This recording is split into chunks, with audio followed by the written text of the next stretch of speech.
முருகப்பெருமான் என்ன செய்கிறாரு, சிவபெருமான் தான் இந்த உலகத்துக்கு அண்ட பேரண்டங்களில் வந்து இந்து வேதத்தையும் இந்து மதத்தையும் தமிழ் மொழியையும் கற்றுக் கொடுக்கிறார். பாண்டிய அரசாட்சியையும் அவரே அமைச்சு கொடுக்குறார். எல்லாம் அவர் தான் உருவாக்கி கொடுக்குறார் தமிழர்களுக்கு. அப்படி இருக்கும்போது முதல் குழந்தை அவர் சிவபெருமான் இந்த மண்ணுலகம் அங்கேயான பார்வதியை திருமணம் செய்து கொண்டு முருகப்பெருமானை ஈன்றிருக்கிறார். அப்போ விண்ணுலகத்திற்கும் மண்ணுலகத்திற்கும் தொடர்பு கொண்டு முதல் அருட்குழந்தையாக இருக்கிறார்.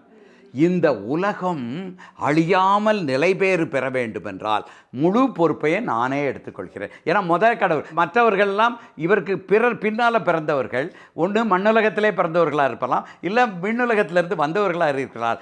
விண்ணுலகுக்கும் மண்ணுலகுக்கும் நேர்ந்த தொடர்பால் குழந்த முதல் குழந்தைங்கிறதுனால இந்த மண்ணுலகம் நிலைபேறு பெறுவதற்கான முழு பொறுப்பை எடுத்துக்கொண்டு நான் அடுத்த பீடாதிபதியாக மடாதிபதியாக 18 சித்தர் மடாதிபதியாக பீடாதிபதியாக நான் செயல்பட விரும்பவில்லை.